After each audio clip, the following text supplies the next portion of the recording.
What's up, guys? Welcome to Daily Dose of Reddit. This is your host, Zach, and today's subreddit is r/NuclearRevenge. I almost said entitled parents. This story's called, I got my homophobic bullying coworker fired with a mysterious package. Firstly, I'd like to start by saying I am in no way homophobic. I respect everyone's choices, and I still don't understand why people have such a problem with others being gay.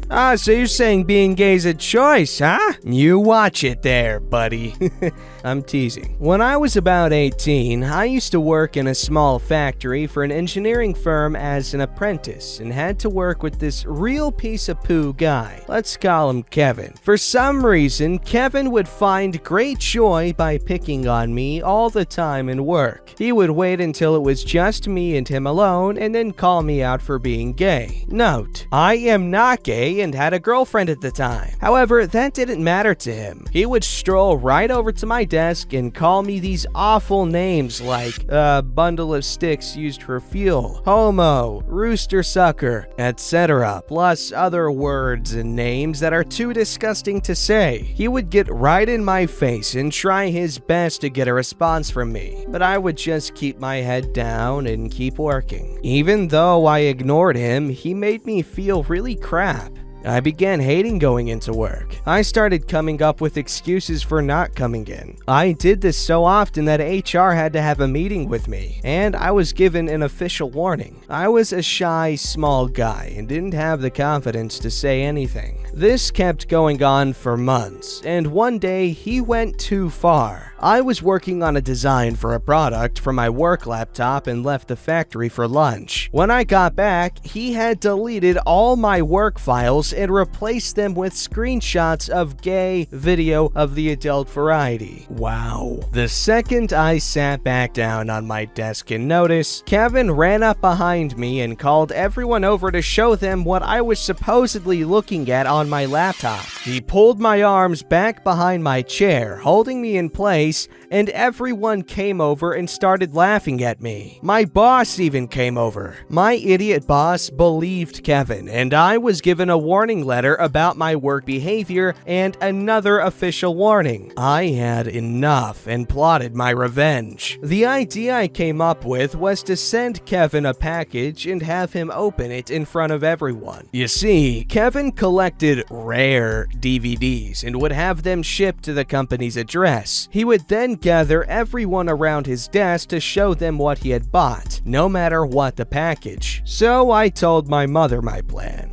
She knew what Kevin had done to me at this point, and she was in. I went online and ordered some extremely embarrassing stuff. I had them sent to my mother. She lived on the other side of the country, and she would send them to my workplace in Kevin's name. I did this so the package would be stamped in a different city, making it look like it was ordered somewhere else. Anyway, the day came when the package arrived. Kevin announced for everyone to come over to see his new DVD. Everyone came over and watched as Kevin opened the box. I stood at the back as I knew what was coming. Kevin stuck his hand in the box and pulled out a huge pink mankini, the one Borat wore, and a ball gag. Kevin's face went sheet white. Then everyone burst out laughing. The whole staff were bent over in laughter, some dropping to the floor crying in laughter. The staff started saying stuff like, "Is that for your weekend, Kevin? Is that for your other collection?" I was laughing so much that I couldn't breathe. Kevin ran out of the room and we all descended on the box. Besides the mankini and the ball gag, there was a note. Now this was the cherry on top, all thanks to my mother. One of the office staff took out the note and read it out loud. This is what it said.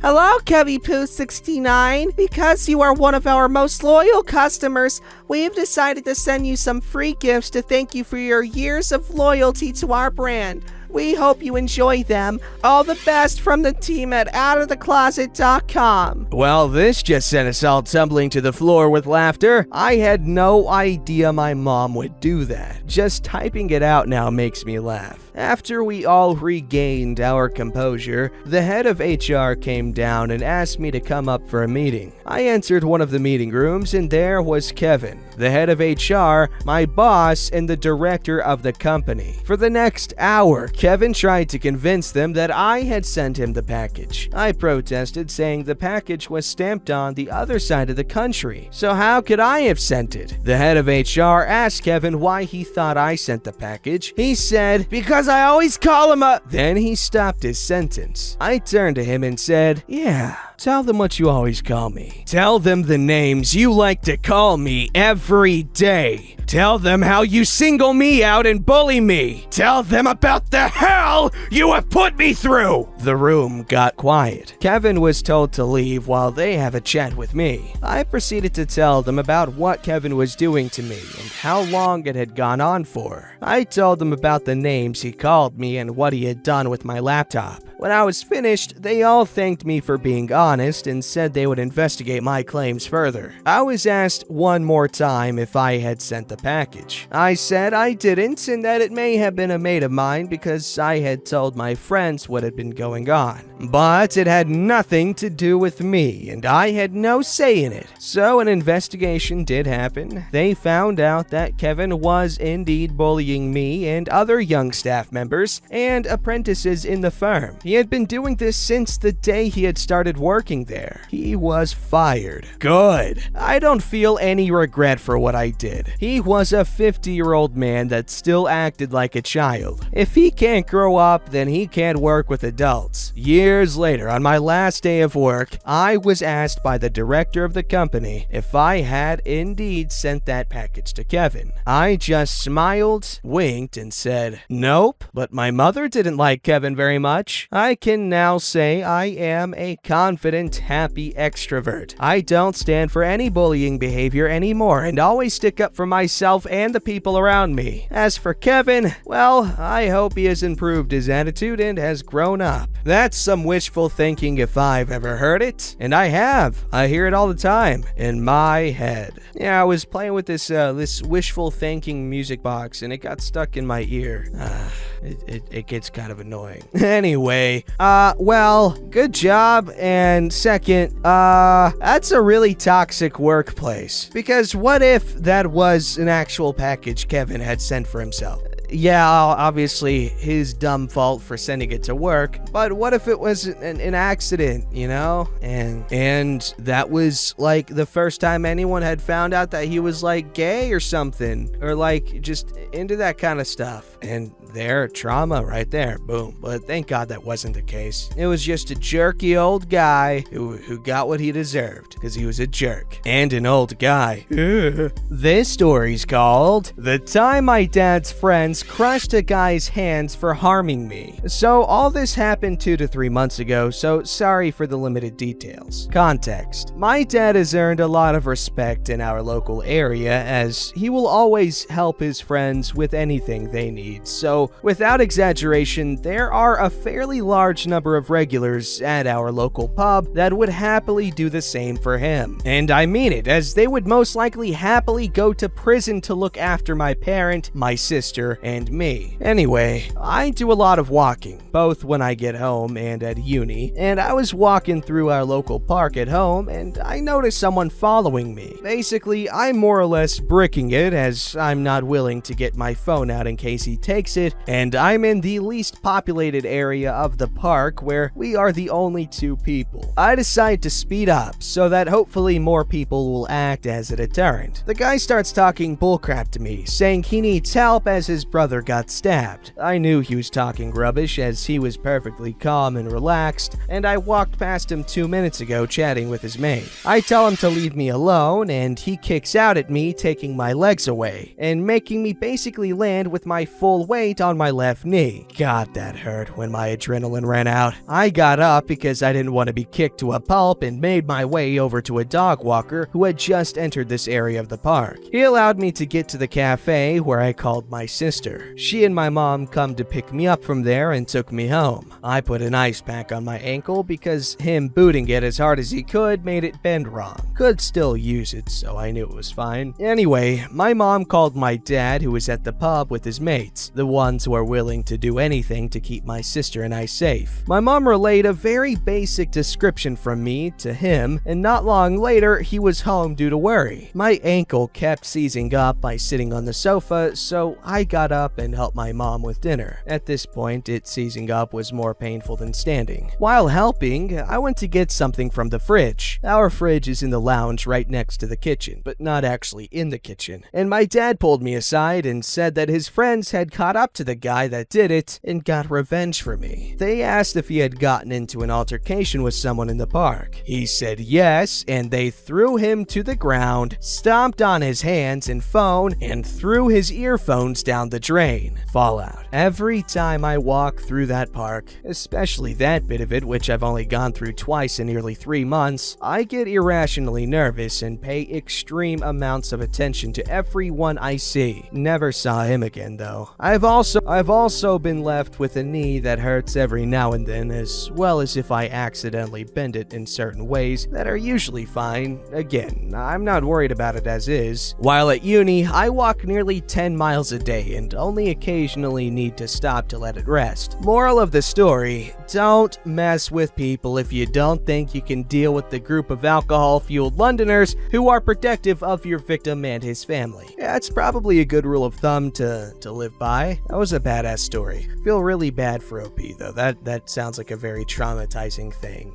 Because parks are pretty great, and if parks were ruined for you, well, that would not be a great thing. This story's called My Dogs Defend My Family and My Friend. This was many years ago, and I was never charged. The case was closed as a home invasion that was stopped with reasonable force. My dogs were not harmed or removed from me. My neighbor, let's call her Anne, was a nice lady, a single mom with one little boy. When she moved, she had some rat issues caused by the previous owner's hoarding, and since I am not bothered by rats and had a rat or dog, as well as my big boys and girls, I was able to help out a bit. She and my wife became great friends, and her boy loved my Mastiffs and the Great Dane I owned back then. Often when Anne was working, her lad would come and stay with my wife and I, and the dogs, after school and on the weekends. About a year after Anne moved in, she told us she was sure that she was being followed by a man who had approached her in a bar on one of her twice yearly nights out with her sister. She barely went out socializing. It was sheer bad luck she met this man at all, and asked us to keep an eye out for his type and color car. And if we could get his number plate, she could give it to the police. We, of course, promised to help and carried on about that day. Late that night, my Dane woke me up whining and led me to the side door. This opened onto a shared driveway with my neighbor. I opened it thinking he needed to go to the toilet in the garden, but as soon as I opened it, I saw a man inside Anne's kitchen, and then heard her scream. I dashed over the drive and pushed open her kitchen door. He had forced it, probably what woke my dogs, and shouted at him to stop. He went for me, realized pretty quickly that I knew how to fight and that he was losing. In the struggle, he managed to get free and took off down the road. We called the police and reported it and gave statements when the police arrived. Anne and her boy stayed with us for the rest of the night. The next day, she went to stay with relatives using another friend's car just in case he was hanging around. I scouted ahead a bit to make sure she could get away safely. That night, I woke up to the sound of a man screaming in my house. I could have gone straight downstairs to see what was going on, but I waited till it stopped before investigating, since it sounded exactly like the man from the night before, and I figured he needed some quality time with some real predators. He wasn't moving when I went into the living room, but the dogs were really happy with themselves. Oh my god!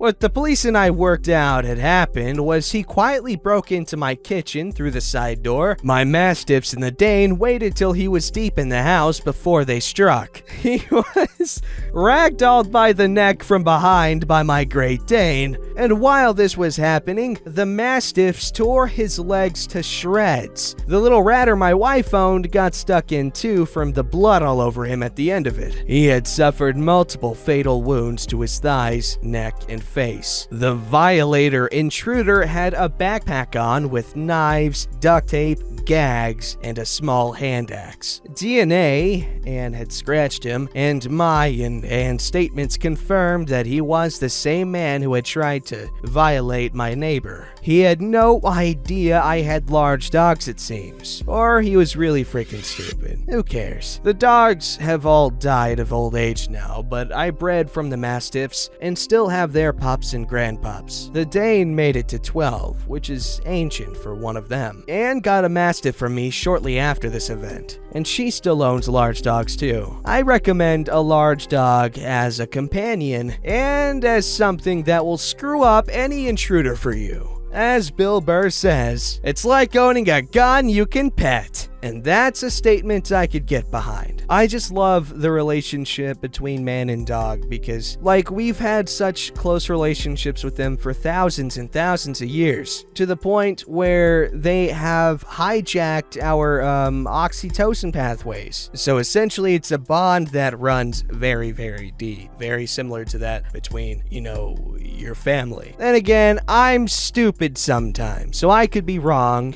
This story's called Entitled Lady's Porsche Loses Tires. Okay, so this story took place back when I was in Florida in the early 90s. It does involve an act of vandalism that is connected to revenge. Hopefully it won't be removed, and hopefully it will count as nuclear revenge. Anyway, South Florida was devastated by Hurricane Andrew. My dad, as part of a local charity, was set up day after day at a local market seeking donations from shoppers to give to food banks. You have to understand, this storm left many people homeless and without power in some cases for 6+ months in Florida heat and humidity. My father was legally disabled from a serious car accident. He was hit by a drunk driver in the early 1980s and suffered from relentless hip and back problems. It never killed his heart or his kindness to others, hence the charity work. One day he was about to pull into the disabled space at the local market to go buy a few items to donate to the hurricane charity. Right before he is about to pull in, this lady pulls into the space in this shiny red Porsche. My dad parks behind her and says, "Excuse me, ma'am, I was about to pull in there," and also points to his disabled placard in the window. She says to him,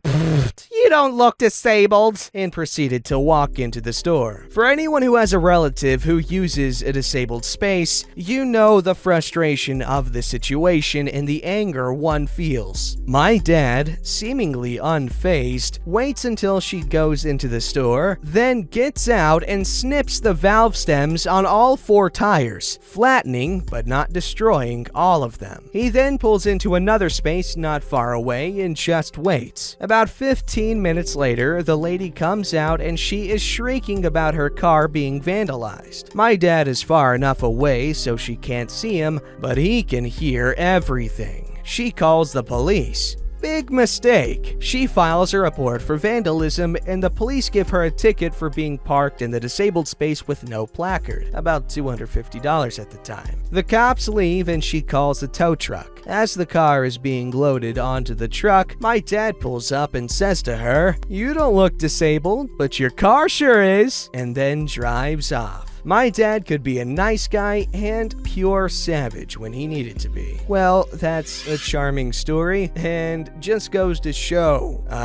just cause you drive a fancy car doesn't mean you're disabled. Don't forget to like, subscribe, and hit that bell to never miss an episode.